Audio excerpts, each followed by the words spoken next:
Salut à vous, c'est Barbuche.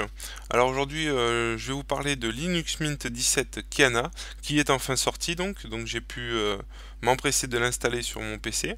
Donc moi, pour ma part, je tourne avec Linux Mint donc 17, mais avec le bureau KDE. Donc je vais vous faire un petit tour d'horizon de ce qui a été modifié, hein, pour ma part de ce que j'ai pu remarquer. Donc déjà le bureau KDE a été mis à jour vers la version 4.13.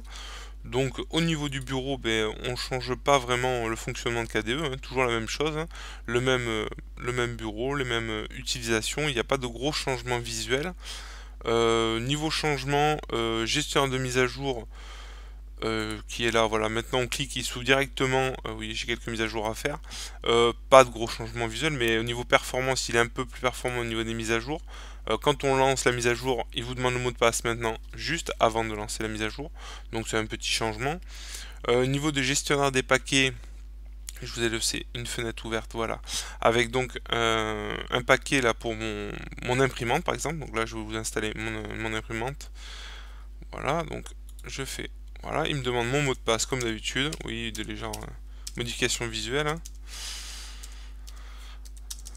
Voilà, et voilà, ça vous ouvre comme un petit terminal. Voilà, et ça vous installe le paquet. Voilà, c'est terminé. Donc légèrement différent de ce qui se faisait avant, mais il marche très très bien. Moi, je me suis installé mon imprimante et j'ai aucun souci, donc tout va bien. Il n'y a pas de problème à l'horizon, comme on pourrait dire.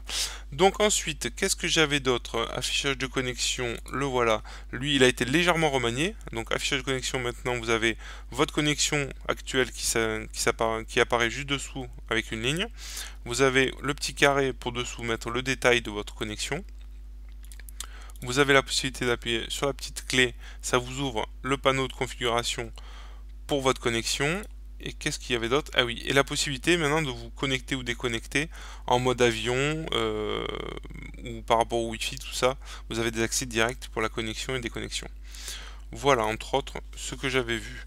Il y a là aussi le calendrier. Alors, pas grand chose au niveau du calendrier, juste un petit remaniement avec des petites couleurs. Alors ça peut paraître tout bête, mais avant, je me paumais complètement dans mon calendrier. Impossible de savoir quel jour on était ou autre. Maintenant c'est pas mal, le jour apparaît en blanc, les jours fériés en rouge, ils ont rajouté des petites couleurs un peu partout, hein. J'ai pas... Voilà, du bleu, c'est un peu plus facile, vous voyez, là par exemple en vert, hommage à Arki, et là c'est l'automne, vous voyez, donc il y a quelques petits paramètres niveau couleur qui ont été mis pour se repérer, c'est un peu plus sympa. Voilà, c'est pas grand chose, mais c'est déjà pas mal. Je vais vous montrer aussi les fonds d'écran, donc celui que vous avez vu déjà que j'ai sur moi, et plus cela, il y a pas mal de fonds d'écran, hein, sympa comme j'avais dit la dernière fois sur ma petite vidéo sur le bureau Cinnamon, c'est exactement les mêmes, hein, des jolis bureaux avec des très beaux paysages, donc ils se sont fait plaisir au niveau des fonds d'écran, j'ai trouvé assez sympa. Voilà, donc bon, à vous d'aller voir et d'aller faire le tour, hein. Moi je me suis mis celui-là, j'ai trouvé que c'était vraiment le plus dépaysant. Mais bon, il y a vraiment des très très jolis fonds d'écran. Voilà. Ensuite, oui, il y a un petit détail que j'ai vu sur internet, je vais pas vous montrer plus que ça, mais maintenant apparemment on peut installer les pilotes sans avoir la connexion internet, donc c'est plutôt pas mal, hein, c'est une bonne progression. Donc voilà, au niveau du bureau, les premières choses que j'ai pu voir et aller glaner un peu, j'ai été chercher ça sur le site officiel Linux Mint, hein. Ensuite, moi, de mon visuel, de ce que j'ai pu vraiment observer, il y a quelques petits changements. Alors quoi, quelques petits changements, quelques nouveautés. Alors là, déjà, j'ai un logiciel dans Multimédia. Je sais pas du tout s'il y était dans Linux Mint 16. Moi, dans mon souvenir, je l'avais pas. Alors, la Dragon Player, il s'appelle. Donc un player pour lire les vidéos. Alors franchement, tout basique, tout simple, tout rikiki. Franchement, au début, première impression, j'ai dit bon, ça va vraiment être un truc basique. Et je l'ai testé avec plusieurs vidéos, plusieurs films que j'avais en vidéo. Et il lit très bien les MKV, les AVI. J'ai pas de soucis, donc vraiment un très bon lecteur, hein, basique soit, il est très basique, mais il fonctionne parfaitement avec tous les formats que j'ai pu tester dessus. Donc déjà, voilà, une petite nouveauté, un petit player, donc il doit peut-être exister sur Kubuntu ou autre, mais parce qu'apparemment c'est un lecteur typique de KDE, mais je ne le connaissais pas et apparemment il fonctionne très bien. Donc voilà, donc à tester pour ceux qui veulent l'utiliser. Ensuite, qu'est-ce que j'ai vu d'autre? Ah oui, dans les logiciels, j'ai vu dans Bureautique, voilà. Bureautique, et si on va sur LibreOffice, déjà au niveau performance, il est plutôt pas mal, hein, vous voyez, il s'ouvre rapidement. Et il y a un nouveau visuel au niveau LibreOffice pour accéder aux différents logiciels qui sont dans ce pack. Et on peut ouvrir les fichiers, voilà, avoir des modèles. C'est plutôt joli et bien fait. Si on clique, voilà, hop, on atterrit directement sur la version par exemple Office Word, hein, l'équivalent. Donc franchement rapide, efficace, ils l'ont bien restylé, très très très performant, je trouve vraiment bien ce nouveau LibreOffice.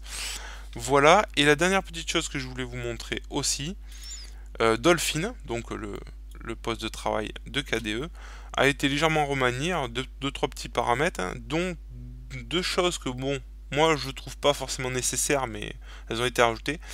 Voilà, vous avez des onglets ici, consultés récemment, donc avec tout ce que vous avez fait dernièrement. Et là, une autre barre pour chercher des documents ou des images. Donc c'est un surplus, c'est sur un petit truc en plus. Ça alourdit un peu plus le côté de la barre, je trouve, moi. Donc je suis pas forcément fan de ce rajout, de ces petits rajouts-là. Mais bon, peut-être que certaines personnes vont aimer parce que ça va leur permettre d'avoir des petits raccourcis et des petites... d'aller chercher plus vite leur dossier ou leur fichier. Moi personnellement, je suis pas fan, j'aime un peu plus épuré. Bon, après KDE, c'est vrai que c'est une spécialité chez eux d'avoir vraiment beaucoup de paramétrage. Là, je trouve que c'est peut-être un peu trop, mais c'est pas non plus gênant. Hein, on peut pas non plus dire que c'est horrible. Donc chacun fera son petit avis. Hein. Moi personnellement, je m'en passais très bien avant. Je fais avec maintenant, voilà. C'est comme ça, on fait avec. Voilà, bon dans tous les cas, moi je pense avoir fait le tour de tous les petits détails que j'ai pu voir au niveau changement de ce Linux Mint 17 KDE. Donc vous voyez, on est sur la continuité de Linux Mint, hein. Pas de gros changements, mais pas mal de réglages de bugs, de petits soucis qu'il pouvait y avoir ont été réglés, une amélioration avec donc la base de Ubuntu 14.4 LTS, donc vraiment une bonne base, ça fonctionne très bien, j'ai pas eu de soucis. Moi j'ai pas fait une installation complète, j'ai pas fait une installation à zéro, j'ai fait une mise à jour en partant de mon Linux Mint 16 pour voir s'il n'y avait pas de bug en faisant la mise à jour, et moi je peux vous confirmer pour ma part, j'ai pas de soucis, j'ai pas eu de bug de transfert entre la version 16 et 17. Donc pour ma part, c'est une version qui fonctionne très bien et donc je continue à l'utiliser parce que vraiment elle est très très complète. Voilà, bon dans tous les cas, j'espère que la vidéo vous a plu et je vous dis à une prochaine. Allez, ciao, à plus. Allez, au lit.